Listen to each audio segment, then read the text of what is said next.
आपने कभी सोचा है कि एक अकेली औरत की तन्हाई कैसे किसी और की जिंदगी में तूफान ला सकती है? और अगर वो तूफान आपके ही पयोस में उठ रहा हो तो क्या आप आंखें बंद रख पाएंगे? अगर आपको ऐसी कहानियाँ पसंद है जो जिंदगी के अंदाजों को खोलती है जो अक्सर हमारे आसपास ही होते हैं, तो इस चैनल को सब्सक्राइब जरूर करें। जिंदगी कई राज में हम लाते हैं वो बातें जो दिल से निकाली हो और दिल तक पहुंचती है। सब्सक्राइब करें और घंटी दबाएं ताकि कोई भी राज आपसे छूट ना जाए। कभी कभी चाहत मरती नहीं, वो बस चुप हो जाती है, किसी के छूने का इंतजार करती है। एक गांव की शांत दोपहर, एक अकेली 40 साल की जानदार औरत और एक नौजवान खेत मजदूर की नजरें जब मिलीं तो हवा भी ठहर गई। इस मुलाकात में क्या सिर्फ तन्हाई दी या कुछ और जो रिश्तों की हदें तोड़ देगा? सुनिए एक ऐसी कहानी जो आपको अंदर तक महसूस होगी। चावल के खेत के किनारे पड़ी छा। तो अभी सब्सक्राइब कीजिए हमारे चैनल जिंदगी कई राज को।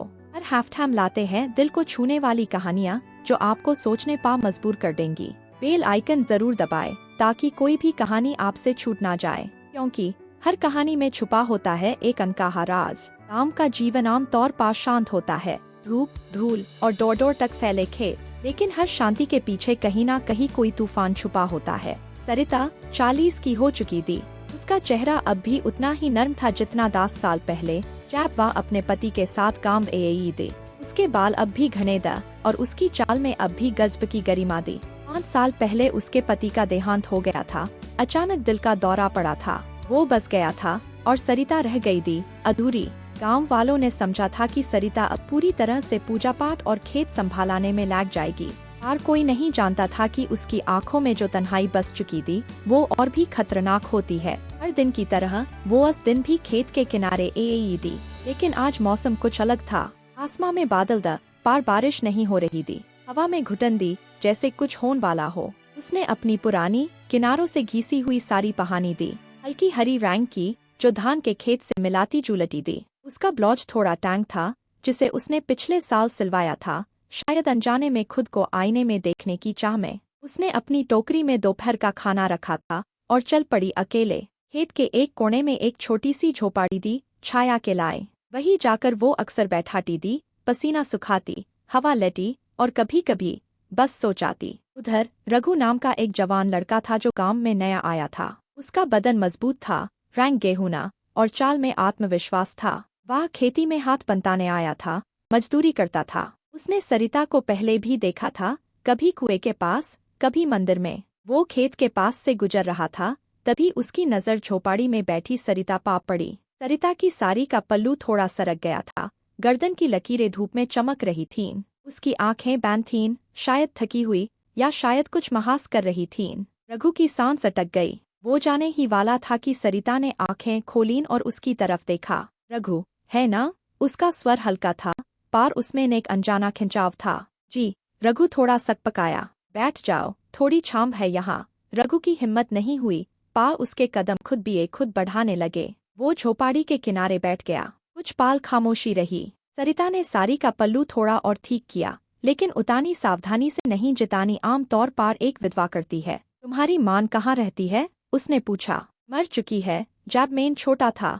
रघु की आवाज धीमी दी। सरिता ने उसकी तरफ देखा, शायद यूजस एकाकीपन की पहचान दी, जैसे खुद को आईना देख रही हो। तुम्हारे बालों में पसीना है, रुको, मैं पंखा कर दूं। उसने पास पड़ी पुरानी खजूर की पंखी उठाई और हल्के हल्के रघु की ओर हिलाने लगी। रघु की आंखें धीरे धीरे झुक गई। उसने उस छुअन को महसूस किया, वो हवा जो किसी और के हाथों से दी के पार सुनाई दीन लगी। राजीव जब आता, संध्या पहले अपने बालों को सलीके से सजाती, होंठों पर हल्की लिपस्टिक लगाती और वही पुरानी साड़ी पहनती जो अविनाश को बहुत पसंद थी। अब वो किसी और की नजरों के लाए पहनी जाती थी। एक शाम जब बारिश फिर से बिजली चली गई।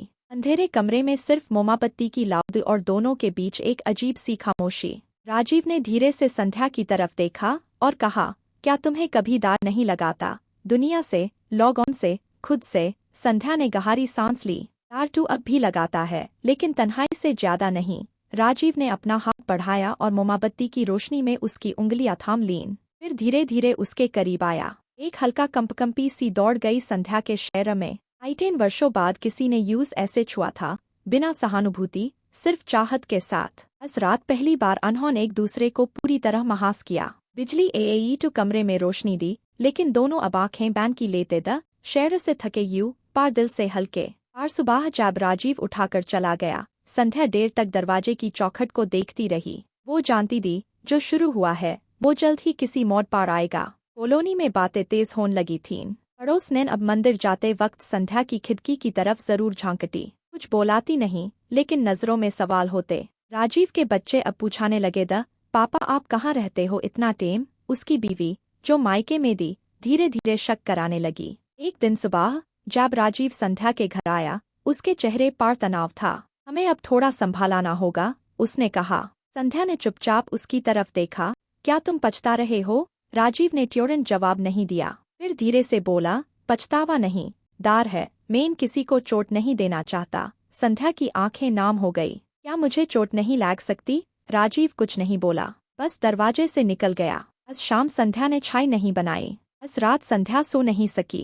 अंधेरे कमरे में लेते लेते वो छत को ताकती रही। राजीव की बातों का हर शब्द जैसे दीवारों पार गूंजता रहा। मैं किसी को चोट नहीं देना चाहता, लेकिन उसने खुद को ही तो सबसे ज्यादा चोट दी दे। सालों की तन्हाई के बाद किसी ने उसके भीतर फिर से रोशनी जलाने की कोशिश की थी, और अब वही रोशनी बुझाई जा रही थी। सुबह जब वो अपनी खिड़की के पर्दे खींच रही थी, देखा कि राजीव के घर का दरवाजा खुला था। अंदर से आवाजें आ रही थीं। उसकी बीवी लौट आई थी।